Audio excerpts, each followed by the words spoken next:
Добро утро, почитувани гледачи. Ново издание на емисијата Фактор здравје ви посакувам добри дојде и ве поканувам да не следите од почеток до крај, се разбира и да се вклучите во емисијата поставувајќи ваши прашања. Утрово зборуваме за уринарните инфекции, циститот, причините зошто се јавуваат, кога и кај кого се почести, каков е третманот, кога е потребен лекарски преглед, но кога е доволен и само совет од фармацевт. На оваа тема утрово разговараме со Билјана Дупјачанец-Божиновска, магистер фармацевт, менаџер на аптеки ДНА Анифарм во населба Хром, Капитол Мол и Джева Хирмол. Добро утро, Билјана, и добре ни дојде во Фактор здравје. Добро утро и благодарам за поканата, Билјана. Да, пред да почнеме да зборуваме за уринарните инфекции, сето она што како кратко го дадов во воведот на емисијата, во овој летен период кога се високи температурите, заради што доаѓаат најчесто во аптека, зашто бараат совет, посебно оние кои што се со хронична терапија, имаат ли некакви потешкоти и токму заради топлината? Секако топлината предизвикува одредени потешкоти, поготово ке пациентите со висок притисок, така да многу често знае да терапијата во периодот на летните месеци кај дел од пациентите има потреба да се коригира во однос на дозирањето, така да затоа секогаш апелираме дека пациентите кои што ќе увидат дека со соодветната терапија имаат драстично намалување на притисокот, чувствуваат омалаксеност, да се обратат сепак кај матичните лекари за да може навремено да се коригира дозата и истовремено она кое што секогаш го даваме како совет, јас секогаш велам не само фармаколошки, што е она што е потребно од делот на суплементацијата, меѓутоа фармацевтите се многу битни за оние нефармаколошки советувања кои што се и текако важни во овие периоди, а секогаш велиме кога имаме промена на времето, дали е тоа од зима во есен, од есен во лето, сите тие нагли промени на температурите и како делуваат кај хроничните пациенти. И затоа фармацевтот е дефинитивно во многу важна позиција за да помогне во адхеренца, односно придржување кон терапијата и секако прилагодување на оптималната терапија за пациентите. Да, велиме постојано работиме на подигнување на свесноста за здравието, односно да препознаваме навреме симптоми, да правиме редовни прегледи, да работиме на превенција, но подигната ли е и свесноста дека и кај фармацевтот можеме прво да одиме, да се посоветуваме, да побараме совет некогаш заради некоја потешкотија која чувствуваме или едноставно терапијата која што ја примаме, а сме забележале некаква промена? Свесност е зголемена и секако пациентите доаѓаат и се советуваат со фармацевтите, бидејќи секако кај нас нема потреба да се закаже термин за преглед. Секогаш сме достапни на пациентите, иако во Македонија нема матичен пациент, фармацевт, сепак фармацевтите си ги доживуваат како матични фармацевти и дефинитивно често доаѓаат и се советуваат со нас. Затоа едукациите кај фармацевтите се многу важни, затоа што некои симптоми се симптоми кои што не можеме само симптоматски да ги третираме, туку мора да ги препознаеме и навремено да ги упатиме пациентите кон нивните матични лекари. И секогаш велам дека кога ние усогласено ќе делуваме и матичните лекари и фармацевтите во интересот на здравието на пациентите, секогаш имаме соодветен третман и на некој начин пациентите ја зголемуваат довербата во здравствениот систем. Ќе погледнеме блок реклами, па продолжуваме со разговорот. Останете со нас, почитувани гледачи, до самиот крај.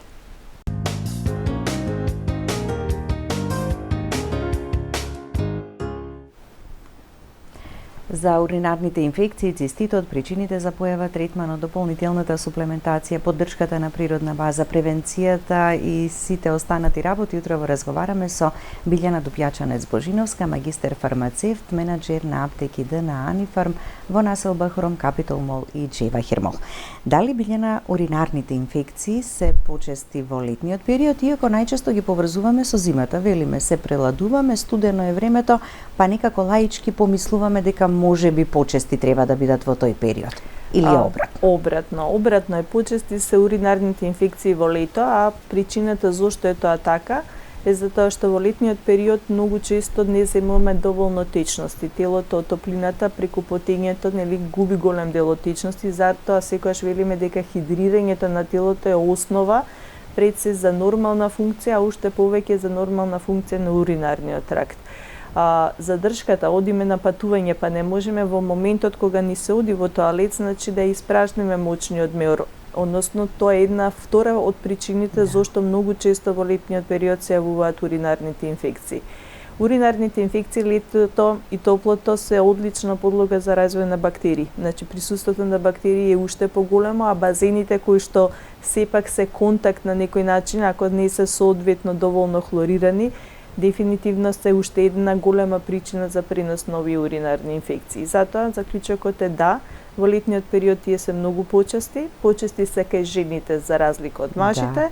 И многу често мора да помислим и на ималите, односно дечињата, кои што исто така може да патат од уринарни инфекции, бидејќи во летниот период имаме многу често и стомачни проблеми, каде што диарејата, проливот сам по себе и хигиената која што е отежната, знае, значи, ова инфекција да се пренеси на уринарните патишта. Кај малку повозрастните или постарите заради некакви хируршки интервенции, па носењето на катетер, дали тоа дополнително или сме слушнале која ќе речат дека одреден период мора да се носи, бидејќи го зголемува ризикот понатаму од уринарна инфекција? Секако, катетрите се огромна причина за појава на уринарни инфекции, заради тоа многу често и кога се оди да има катетер, на тие пациенти се даваат одредени уроантисептици и секогаш се гледа да и по вадењето на катетерот, значи да се продолжи извесен период со таков уроантисептик за да на некој начин не се доведе до појава на уринарна инфекција. Да.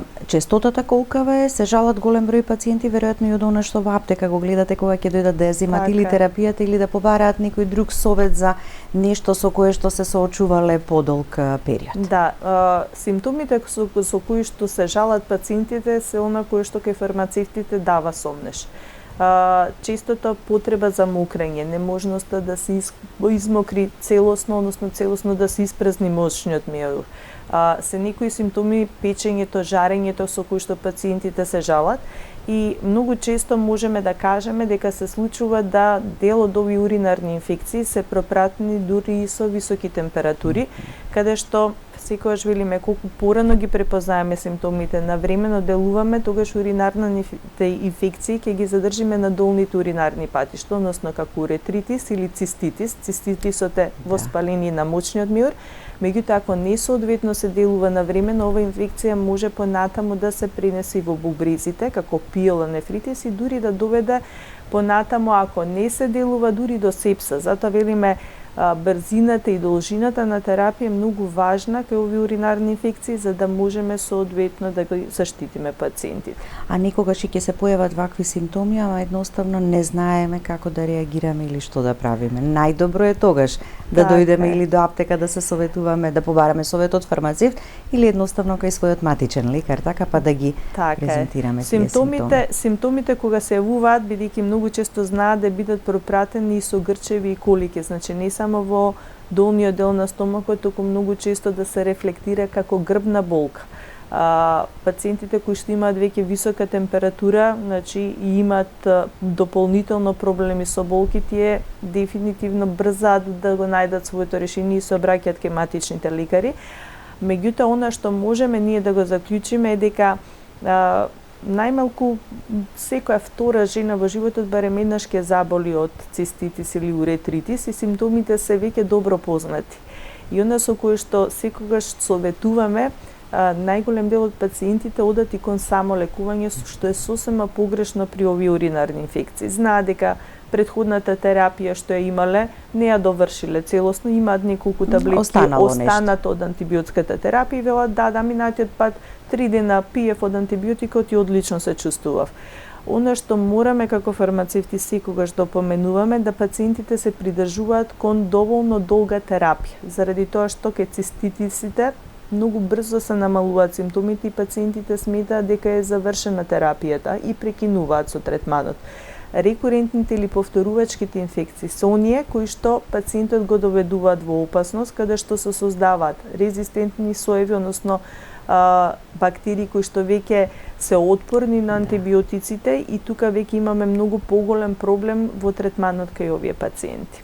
Така, па и тој антибиотик или терапија која што се примала претходно веќе нема да го даде посакуваниот ефект, а знаеме колку е лошо континуирано, долготрајно нели да се користат антибиотици. Кога зборуваме за циститот, дали печење при мокрењето е најалармантниот симптом или најочигледниот? Најочигледниот тоа е оној кој симптом кој што најчесто го препознаваат, поготово рековме женската популација кој што заради пократок уринарни патишта почесто заболува за разлика од машката популација и затоа секогаш гледаат брзо да посегнат кон одредени оние кои што имаат искуство користат и природни уроантисептици. Понекогаш фатено навреме уринарната инфекција можеби и со увинчај ќе помине каде што ќе се внесуваат доволно течности. Препораките се кога имаме уринарна инфекција најмалку од 1,5 до 2 литри течности да се пијат кај овие пациенти за да може почесто да се чистат уринарните патишта. Ешерихија коли е најчест причинител на овие инфекции.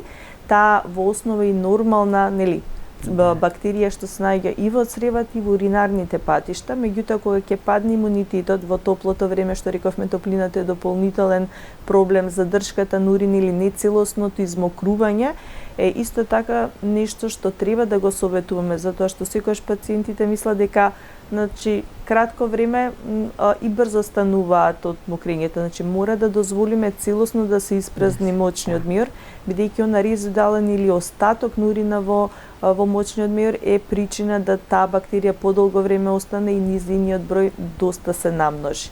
Затоа, секогаш велиме кога се прави и имаме чести уринарни инфекции, не смееме да почнуваме терапија сега и веднаш, туку најдобре да се направи една уринокултура, да се види на која бактерија, на кој антибиотик е осетлива бактеријата и така се почнува најсоодветната терапија за циститисите и уринарните инфекции. Да. Кога споменавме дека жените се поизложени, поподложни на уринарни инфекции на цистит, бременоста, периодот на менопауза, некогаш и диабетот како хронично заболување дополнително е ризик за чести уринарни инфекции. Да, ризик.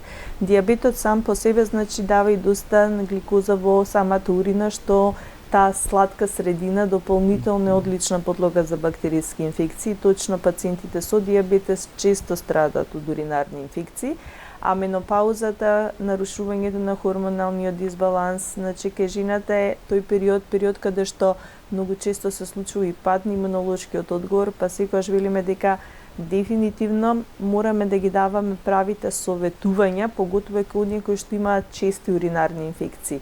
И во периодот кога немаат симптоми, добро ќе биде да се придржуваат до оние нефармаколошки советувања. Доволен внес на течности, навремено празнење и целосно празнење на мочниот мејор и она што секогаш велиме доколку ги почувствуваат и првите симптоми, уроантисептиците се оние кои што секогаш можат на природна база се да се ги земат од аптеките и барем првите неколку дена додека барем да дојде до момента ако нема подобрување на симптомите после третиот или четвртиот ден, да едноставно не го оставиме пациентот без некоја заштитна терапија додека да се почне антибиотскиот третман. Така. Само уште еднаш да ги потсетам гледачите дека може да се јават, да постават прашања и конкретно за темата за која утрово зборуваме, но и едноставно оставаме простор да прашате, да го прашате фармацевтот за се што ве интересира околу терапијата која што во моментов ја користите. Кога станува збор за веќе примена на терапија или пак природна суплементација, велиме оние на природна база не се замена за терапијата, туку само дополнителна поддршка. Има многу, веројатно најчесто и жени кои ќе речат јас си го имам проблемот со години. Так, значи ли тоа дека треба дополнително да работат на превенција кога веќе ќе се смири состојбата, па во континуитет да преземаат нешто за да не дојде до повторно активирање на уринарната инфекција? Може да се превземаат многу работи од типот, рековме деманозата е шеќер кој што на природен начин ја привлекува ешерихијата и не дозволува истата да се прилепува на уринарните патишта. Зошто е во годиниве наназад толку веќе и актуелна деманозата, се повеќе се зборува за неа? Деманозата се повеќе се зборува затоа што за неја има голем број клинички докази кои што не охрабрува и нас и лекарите активно да ја препорачуваме кај пациентите кои што имаат циститис. Така да. Имаме гледач на линија, да го слушнеме прашањето. Добро утро, повелете. Добро утро. Да, многу слабо, се извинувам, многу слабо ве слушаме.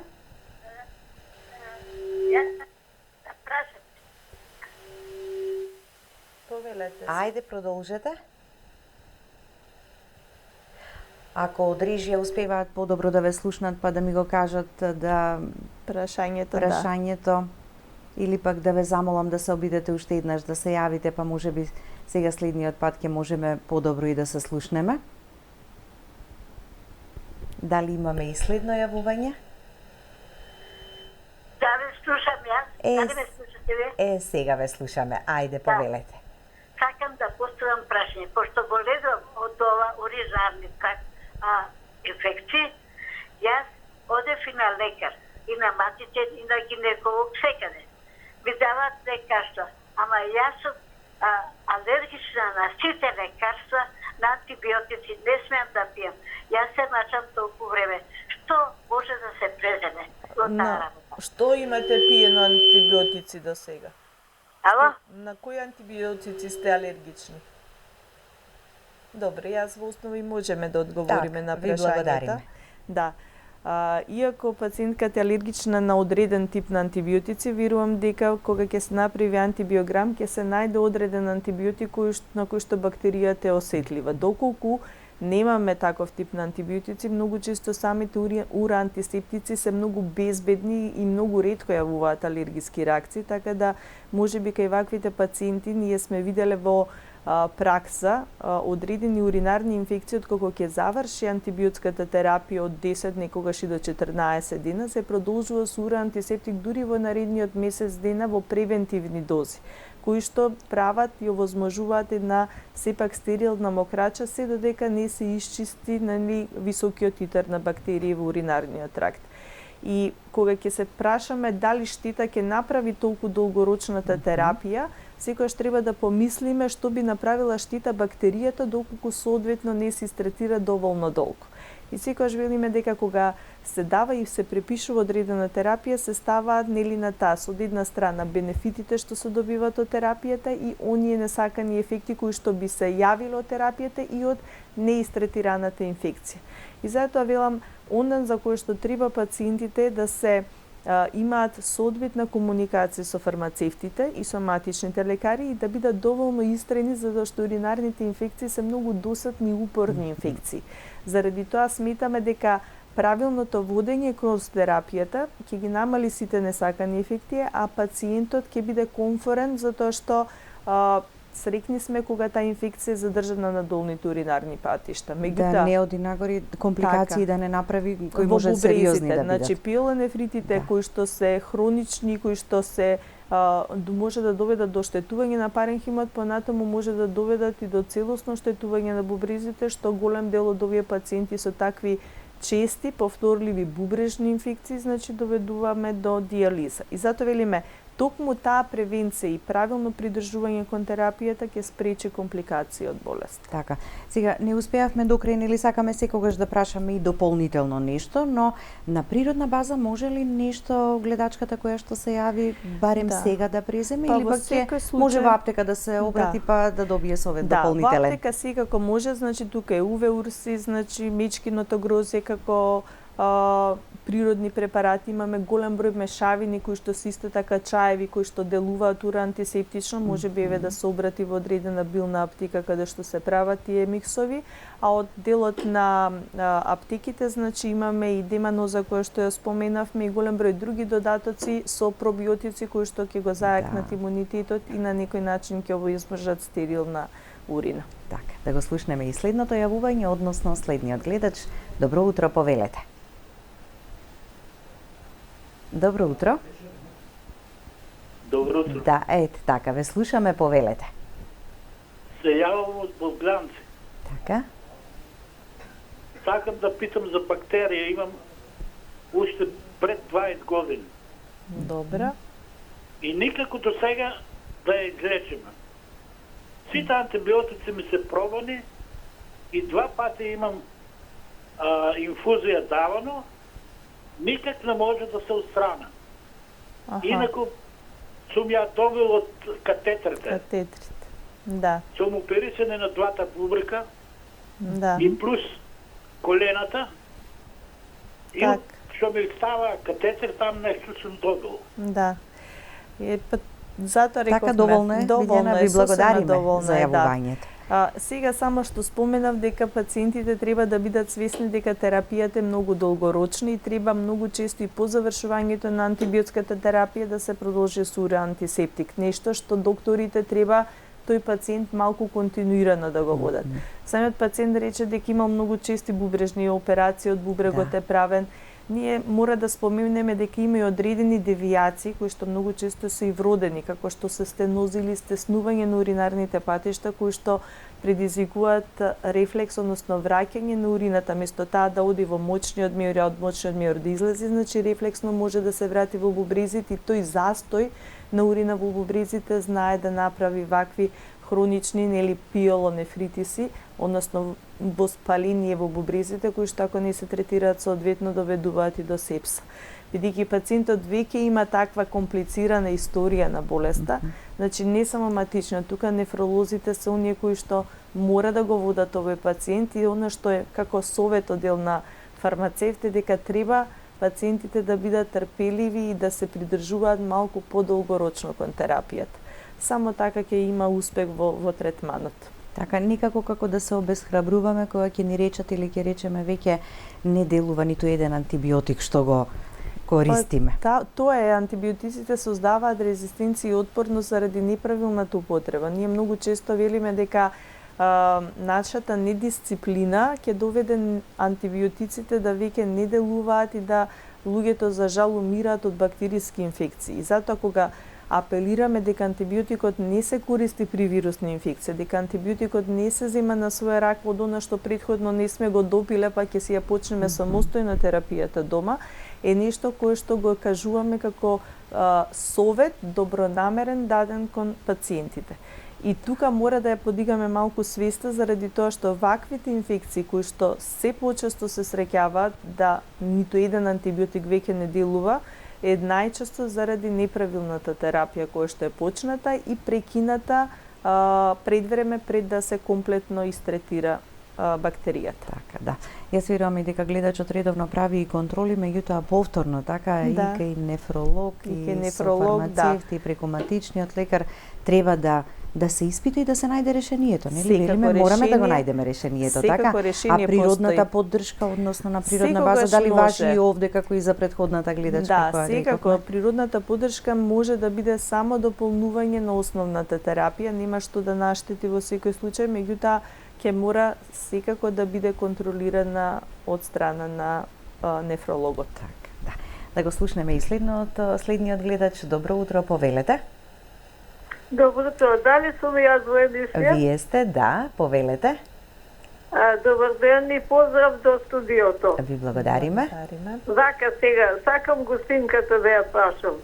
Пијам магнезиум директ од 375 милиграма. Добра. И сега сакам да пијам магнезиум цитрат од 325 милиграма. Дали може да пијам магнезиум цитрат? Тоа е едно. Второ, авокадото, што е, овоше или зеленчук? Ја мислам дека е овоше. Пацлиџаните, што се, овоше или зеленчук?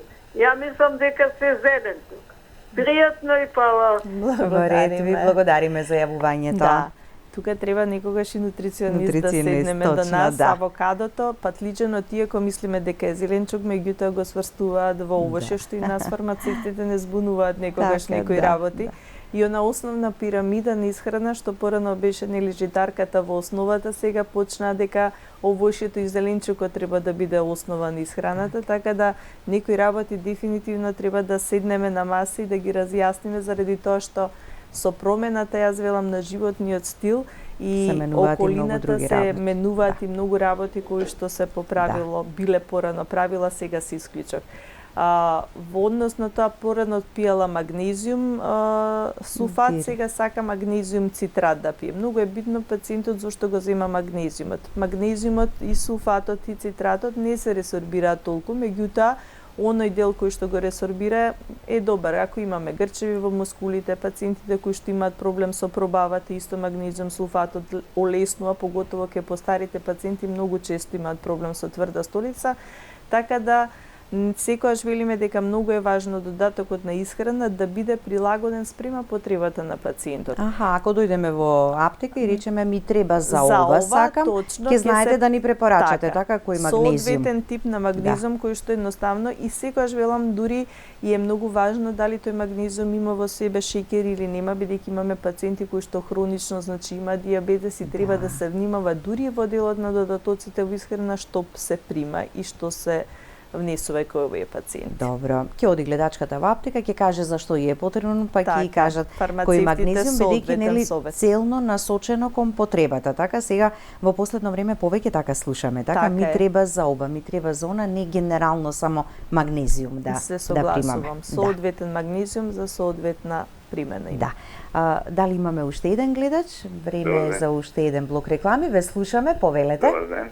Добар ден. Докторката. Ви благодариме.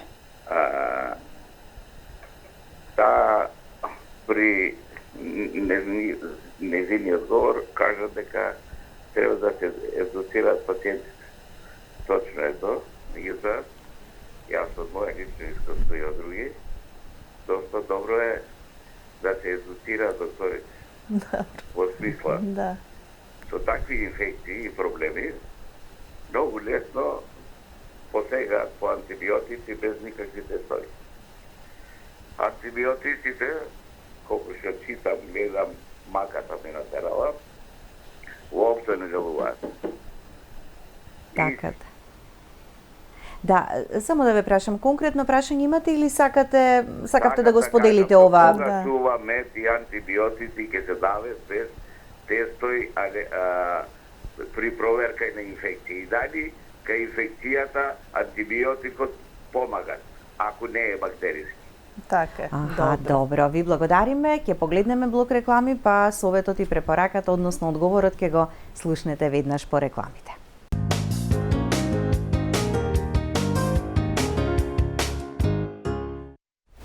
И веднаш по рекламите, а во интерес на времето да одговориме на гледачот, бидејќи веќе уште еден чека на линија. Така, гледачот рече дека треба да се едуцираат и докторите, не само докторите и фармацевтите, континуирано треба да се едуцираме и ние секогаш велиме да бидеме усогласени во препораките и ставовите заради тоа што така даваме храброст на пациентите да се придржуваат кон терапијата. А на прашањето дали антибиотикот делува при вирусни инфекции, не делува. Нормално е дека за вирусна инфекција не се дава антибиотик, туку антибиотикот за да се препише најправилно е да се направи антибиограм. Само тогаш ќе бидеме сигурни кој антибиотик соодветно можеме да го препишеме зависно од бактеријата што е присутна кај пациентот. За да ја излечиме бактеријата. Така, инаку неправилното препишување на антибиотик кој што не делува ствара уште порезистентни соеви на бактерии. И затоа доаѓаме некогаш во ситуација да речеме антибиотикот не ни помага во состојбата. Да.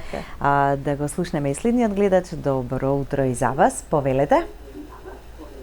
Добро утро. Добро утро. Едно прашање до докторката. Повелете. Јас сум стара жена од 82 години. Имам потешкоти со мократата. Не можам да додржам да појдам до вечер. Тој само ми е проблем. Така. Добро. Добро, ви благодариме. Да, станува збор за инконтиненција, што многу често се јавува кај постарите особи, особено жените кои што веќе имаат роденост, значи рачунајте дека матката можеби со текот на годините и самиот мочен меор ја губи својата мускулатурата, ја губи својата контрактибилност и на некој начин умлитавувањето или притискањето на матката врз мочниот меор прави неможност за воздржување. Во делот, значи, тоа сепак мора со уролозите да се консултира, сепак е повозрастна особа, постојат во овој момент влошки за инконтиненција кој што ќе и направи барем лагоден живот.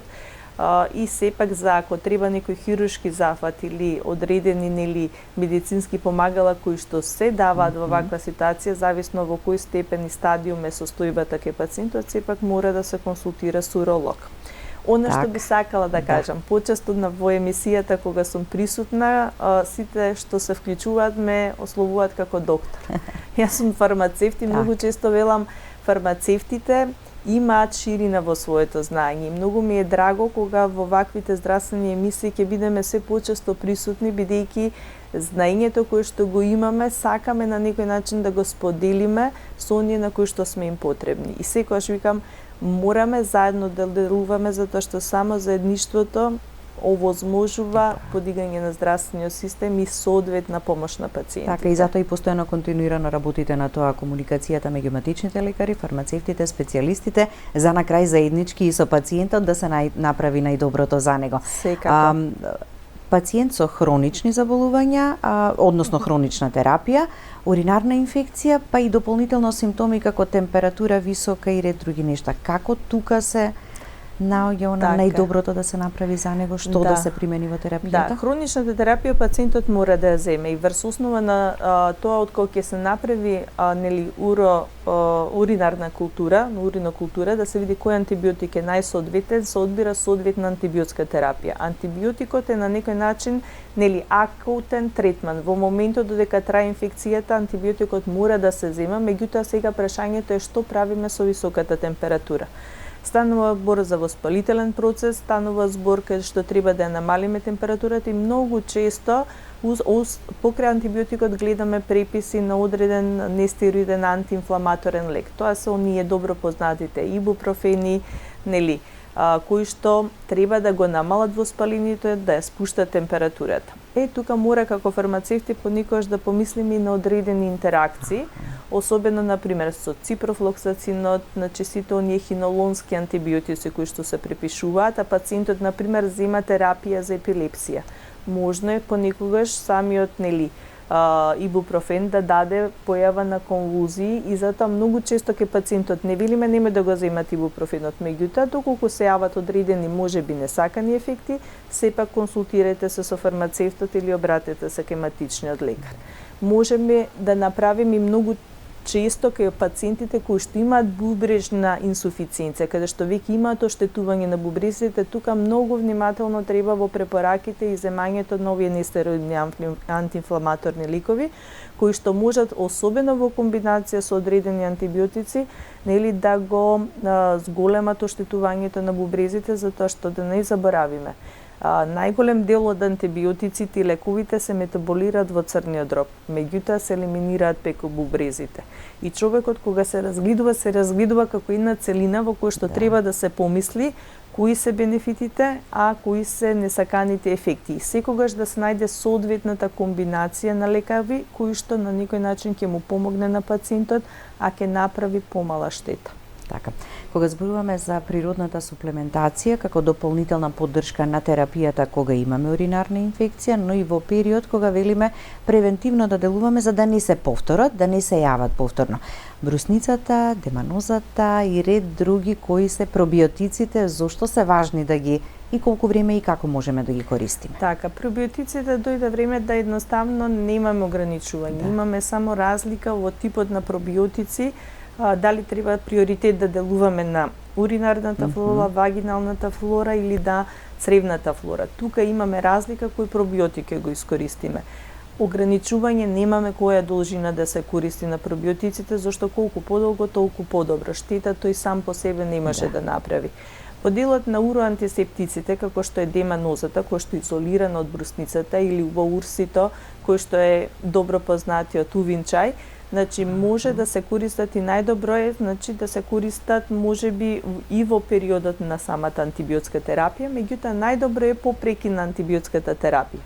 Течностите кои што се потребни да се земаат во периодот на антибиотската терапија, понекогаш е доволно само вода. Многу често и докторите препорачуваат пролом водата кој што одлично делува на бубрезите и при вакви уринарни инфекции многу често ги препорачуваме како дополнување на терапијата, а по завршувањето на антибиотската терапија тука веќе доаѓа момент да се користат уроантисептици и тоа колку е можно подобро и ако се ефикасни, ефективни и природни, тоа типот на деманоза, пробиотиците, увиниот чај и тоа е доволно, например, месец ден ако треба еден тип на уроантисептик па да се продолжи уште 2 недели, например. Да не е со неколку во исто време. Нема потреба со неколку, кога веќе тие си го создаваат својот ефект, се почнува со деманоза, може да се продолжи после тоа уште една недела со увин чај и едноставно да некој начин нито на пациентот ќе му се смачат континуираната употреба на еден ист препарат, а ќе постигнеме максимален ефект во третманот на инфекцијата. Така, не на своја рака, не прекинување на своја рака, бидејќи рековте, нели, симптомите за брзо може да се ублажат, па пациентот да рече не продолжувам, па да се повторат за брзо време и еве оваа природна дополнителна поддршка која што ни е потребна. Уште во не цела минута, може ли летен период, дали одиме на викенд, дали на подолг престој некаде надвор на одмор или пак на прошетка, што основно да носиме со себе во домашната аптека? Да го искористам моментот за да прашам. Секако. Значи, треба да помислиме на заштитниот фактор, на убодите, така да, освен антирепеленти, да се земат и одредени креми кои што после убодите ќе намалат црвенилото, иритацијата. Тука се исто така одредените пробиотици кои што ќе не заштитат од диареи, проливи, кои што особено се јавуваат кога ќе промениме или и климата и начинот на исхрана. Така да секогаш велам можеби подобро да помислиме и претходно да го спремиме нашето тело, а во основната турбичка секогаш да го носиме и одредениот активен јаглен или суплементи кои што во даден момент кога ќе се посомневаме нели на труење со храна да бидат тука за прва помош, и електролитите кои што се дефинитивно неопходни за правилно хидрирање на нашето тело. Така. Благодарам Билјана за гостувањето. Благодарам за поканата. Благодарности и до вас, почитувани гледачи, за вниманието со кое не следевте. Останете и понатаму со програмата на ТВ24. Имајте убав и пријатен ден.